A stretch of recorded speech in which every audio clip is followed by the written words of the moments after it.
नमस्कार, आप live cities का खास कार्यक्रम देख रहे हैं सुबह की चाय और मैं हूं वसीम खान। सियासत गर्म है और देखिए सियासी गलियारों में जो चर्चा है उसे लगातार हम अपडेट कर रहे हैं, मगर कई बड़े निर्णय फैसले भी लिए गए हैं। और अब देखिए देश के प्रधानमंत्री नरेंद्र मोदी के सामने बिहार के मंत्री शपथ लेंगे।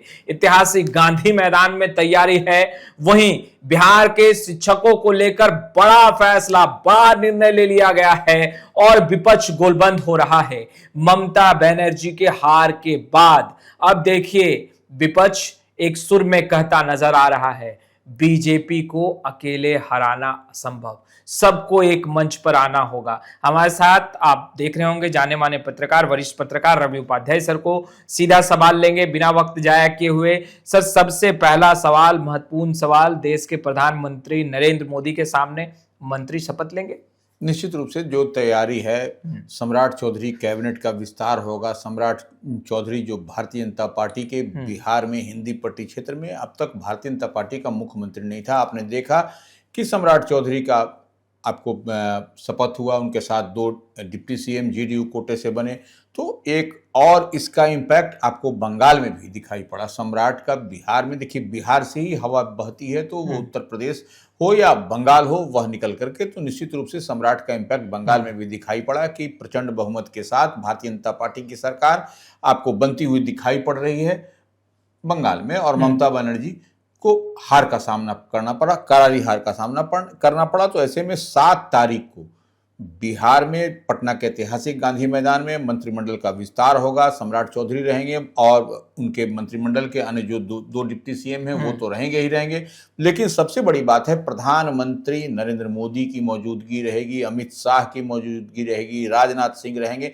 तमाम आपको नरेंद्र मोदी कैबिनेट के जो भी बड़े नेता हैं, बिहार कोटे से तो तमाम जो घटक दल 5 पांडव की बात कहते हैं उसके तमाम बड़े बड़े चेहरे आपको, क्योंकि वह ऐतिहासिक पल और ऐतिहासिक क्षण होगा। पटना का जो गांधी मैदान है वो सज करके पूरी तरीके से तैयार हो चुका और वर्षा का भी सामना करने के लिए वाटरप्रूफ पंडाल की व्यवस्था की जा रही है। नीतीश कुमार रहेंगे मौजूद। देखिए निश्चित रूप से नीतीश कुमार तो जदयू के राष्ट्रीय अध्यक्ष हैं, तो उनकी मौजूदगी तो रहेगी ही रहेगी, क्योंकि उनके भी जो जेडीयू कोटे से भी मंत्री इसमें शामिल हो रहे हैं, तो उनका रहना तो ऐसे भी लाजमी है। सम्राट चौधरी के लिए सीएम हाउस का दायरा बढ़ा है, नाम भी बदल दिए गए। देखिए निश्चित रूप से सम्राट चौधरी, मुख्यमंत्री का जो बंगला होता है, जो आवासीय ठिकाना होता है, वह एक अन्य मार्ग होता है।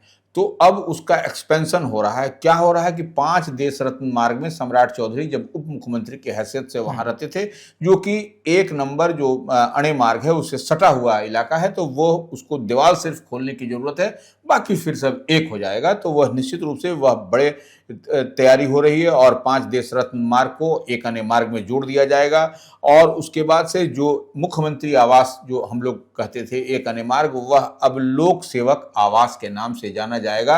अब लोक सेवक आवास यहां होगा। और देखिए सामने राजभवन है, जिसको हम लोग क्या बोलते हैं, लोक भवन। बिल्कुल। तो लोक भवन सामने होगा, जो कि राजभवन है, उसका नाम भी आपको देखा कि बदला गया है तमाम जगह। तो लोक सेवक आवास भी अब एक अन्य मार्ग के नाम से जाना जाएगा। बिहार के शिक्षकों को लेकर बड़ा फैसला लिया गया है, सख्त आदेश दिए गए हैं। देखिए निश्चित रूप से बिहार के जो शिक्षक हैं वह घर बैठकर ऐप जो होता है उससे अपनी उपस्थिति, अटेंडेंस जो बनाते थे, तो यह प्रक्रिया जांच हुई और जो पोर्टल से जो घर बैठ करके जांच करते थे वैसे आपको 5639 माने 140 आपको प्रधानाध्यापक और शिक्षक जो है सो इस ऐप के माध्यम से बनाते थे। और यह दायरा जब जांच में आया कि 100 किलोमीटर के रेडियस में ही लोग रहते थे और स्कूल नहीं जाके वहीं से अपना ऐप के थ्रू अपना हाजिरी बनाते थे, तो यह जांच हुई। जांच में जब फलाफल आ गया तो ऐसे प्रधानाध्यापकों, ऐसे शिक्षकों को नोटिस जारी किया गया है और 72 घंटे के अंदर जवाब मांगा गया है। अगर यदि शिक्षा विभाग उनके शिक्षकों के जो जवाब मांगा गया है, जो नोटिस कारण बताओ दिया गया है, उससे संतुष्ट नहीं होगा तो कई सारे उपाय किए जाएंगे। विद इन नॉर्म्स हो सकता है कि इनके वेतन भुगतान को भी रोका जाए। तो ये अब होगा। देखिए आपको हम कह रहे हैं निजाम बदला है, सब कुछ बदला है, तो आप अगर चाहिएगा इधर से उधर चिटकारी करके निकल जाए तो वह नहीं होगा, आपको 100% देना पड़ेगा। और यह बच्चों के भविष्य की बात है। बीते दिन आपने देखा कि सम्राट चौधरी जो मुख्यमंत्री बिहार हैं, उन्होंने कहा कि जब आपके पास सरकारी स्कूलों में एडमिशन नामांकन के लिए पैरवी आने लगे तो समझिए कि सपना साकार हो रहा है। बिल्कुल। तो ये देखिए, इस विजन से सरकार काम कर रही है, मुख्यमंत्री बिहार काम कर रहे हैं, तो निश्चित रूप से आप समझिए कि आपको देना पड़ेगा। और तो ऐसे शिक्षकों को 72 घंटे के अंदर जवाब देना है, जो ऐसे शिक्षक जो जिनको पकड़े गए हैं, तो यह सब आपको आने वाले समय में यह आपको होता हुआ दिखाई भी पड़ेगा। बीपीएससी 72वीं संयुक्त परीक्षा का नोटिफिकेशन जारी हो गया है सर। सबसे पहले तो हम यही जानेंगे कि आखिर किन किन पदों पर जो बहाली है वो निकाली गई है और कुल कितने पदों पर बहाली निकली। देखिए, सबसे पहले जान लीजिए ऑनलाइन आवेदन की जो तिथि है वह जो है सो 7 मई से शुरू होगी, और 7 मई से शुरू होकर के 31 मई तक आप ऑनलाइन आवेदन उसमें कर सकते हैं। यह एक प्रक्रिया है। बिहार लोक सेवा आयोग ने जो 72वीं संयुक्त परीक्षा की जो डेट का नोटिफिकेशन जो सूचना जारी की है, उसमें अब कुल इसमें 1230 पद हैं, इसके लिए परीक्षा ली जाएगी। तो ये देखिए 7 मई से शुरू है, अंतिम तिथि इसकी 31 मई हमने पहले ही बता दिया। अब इसमें जो हर विभाग के लिए अलग अलग इसमें निकाला गया है, वैकेंसी क्रिएट किया गया है। तो राजस्व अधिकारी के लिए आपको 365 पद है, सहकारिता प्रसार पदाधिकारी के लिए 130 है, अनुमंडल पदाधिकारी जो केवल महिला के लिए होगा 101 है, एसडीएम और एसडीओ के 100 पद हैं, वीडियो जो प्रखंड विकास पदाधिकारी हैं उनके लिए 65 पद हैं, डीएसपी जो अनुमंडल पुलिस पदाधिकारी या डिप्टी सुपरिटेंडेंट ऑफ पुलिस बोलते हैं उसके लिए 22 पद है, नगर कार्यपालक पदाधिकारी इसके लिए 54 पद है, श्रम परिवर्तन पदाधिकारी इसके लिए 56 इसके लिए भी है, आपूर्ति निरीक्षक जो सप्लाई इंस्पेक्टर होते हैं उनके लिए 31 है, आपको सीडीपीओ के लिए 20 पद है, ईख पदाधिकारी जो गन्ना से ईख बनता है उसके लिए 44 जो है सो आपको है, और इसी तरीके से आपको वित्तीय प्रशासनिक पदाधिकारी के 32 पद की घोषणा की गई है। 32 पद के लिए एग्जाम होगा। तो ये समझ लीजिए टोटल 1230 पदों के लिए इस दरमियान आपको परीक्षा देनी है, और ऑनलाइन आवेदन की भी तिथि हमने बता दी। तो इसके लिए मुकम्मल तौर पर आपको तैयारी करनी होगी। सर 5 राज्यों के जो चुनावी परिणाम निकलकर सामने आए हैं, ममता बनर्जी, अगर हम बात करें बंगाल चुनाव की, तो उन्होंने मोर्चा खोल दिया है चुनाव हारने के बाद। ऐसे में विपक्ष भी अब गोलबंद हो रहा है।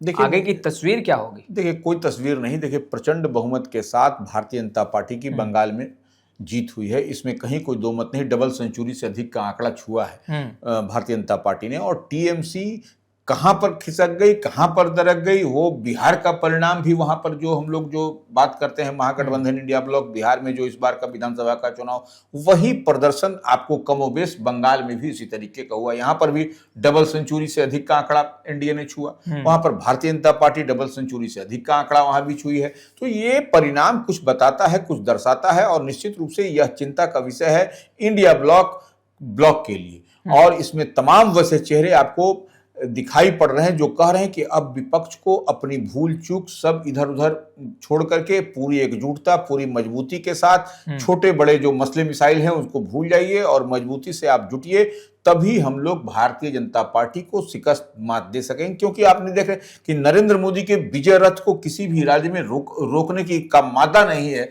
जो विपक्ष है। तो ऐसे में निश्चित रूप से चिंता का विषय है, और इसी को लेकर के राजेश रंजन पप्पू यादव जो पूर्णिया से निर्दलीय सांसद हैं वो, या फिर अखिलेश प्रसाद सिंह जो कांग्रेस से राज्यसभा के सांसद हैं, वह भी इस बात को लेकर के चिंता जता रहे हैं। तो निश्चित रूप से आपको जो विपक्ष है या इंडिया ब्लॉक है, कांग्रेस है, उसके लिए यह चिंता का विषय है कि अब देखिए कांग्रेस सिमटती जा रही है, जो विपक्ष है वह सिमटता जा रहा है। तो आप देखिए कि अब कश्मीर से कन्याकुमारी तक लेकर के तमाम जो है सो हिंदी पट्टी क्षेत्र बिहार जैसे राज्य में भी भारतीय जनता पार्टी का मुख्यमंत्री है। तो आप समझ सकते हैं कि क्या होगा। अब तो बंगाल जो अब तक अछूता था भारतीय जनता पार्टी से, वहां पर भी अब कमल खिल गया है भारतीय जनता पार्टी के, वहां पर भी अब दिखाई पड़ रहा है। विपक्ष कह रहा है कि खेला कर दिया, बीजेपी खेला करने में माहिर है। अगर हम बात करें आम आदमी पार्टी की, तो आम आदमी पार्टी के जो भी प्रमुख नेता है अरविंद केजरीवाल, वो भी बंगाल चुनाव में गए थे ममता बनर्जी के लिए।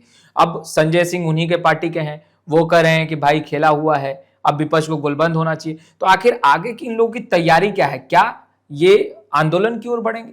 देखिए, निश्चित रूप से ममता बनर्जी का बीते दिन आपने प्रेस कॉन्फ्रेंस दिखाई पड़ा, और उसको जब आप देख लीजिएगा तो समझ जाइएगा कि सब, देखिए, चुनाव में पराजय के बाद हाँ। यह एक है कि वह चुनाव आयोग पर ठिकरा फोड़ेगा, प्रशासन पर ठिकरा फोड़ेगा, केंद्र सरकार पर, तो वह उससे नहीं होगा। देखिए, सब कुछ संविधान से, नियम कायदा कानून से चलता है। अरविंद केजरीवाल हो, ममता बनर्जी हो या कांग्रेस हो, कोई भी अगर ठिकरा फोड़ रहा है उससे नहीं होगा। आप एकजुटता से तो लड़ नहीं पाते हैं चुनाव, आप तो खंड खंड में बढ़ते हैं। तो निश्चित रूप से जो परिणाम बिहार में हम बार बार कहते हैं वही परिणाम वहां दिखाई पड़ा। तो आप एकजुटता से नहीं लड़िएगा तो ठिकरा फोड़ने से कुछ नहीं होने वाला है। सर, बिहार में एक बार फिर अलर्ट जारी कर दिया गया है। देखिए, मौसम का मिजाज लगातार तल्ख होता जा रहा है, बदलता जा रहा है। आपने देखा भी कि बीते दिन भी मौसम ने किस तरीके से करवट बदला। बेमौसम बरसात, ठंड आपको, सिहरन आपको लग रही है इस महीने में, जबकि प्रचंड भीषण गर्मी होती है। तो मौसम का मिजाज बदला है, और निश्चित रूप से मौसम विभाग ने कहा है, रेड अलर्ट जारी किया है। कई जिलों में जो आंधी बारिश आपको होगी, और 7 और 8 तारीख को विशेष तौर पर, तब फिर कुछ आपको राहत दिखाई पड़ेगा। लेकिन जो हम लोग जो चर्चा कर रहे हैं, मौसम बदलेगा, तेज रफ्तार से हवा चलेगी, उस दरमियान आपको घर के अंदर रहिएगा, छिप के रहिएगा, बच के रहिएगा, तभी आप सुरक्षित रहिएगा। आवश्यक हो तभी बाहर निकले, और नहीं तो फिर मौसम सुहाना होता है। जब मौसम में कड़ाके की, जब गर्मी धूप निकले तो फिर निकलिए, नहीं तो फिर आपको इस मौसम का मार से आप बच नहीं पाइएगा। बिल्कुल, तो आपने सुना वरिष्ठ पत्रकार रवि उपाध्याय सर को। फिलहाल इस वीडियो में इतना ही। अब तक आपने हमारे चैनल को सब्सक्राइब नहीं किया है, तुरंत सब्सक्राइब कर लें। आपका बहुत बहुत शुक्रिया।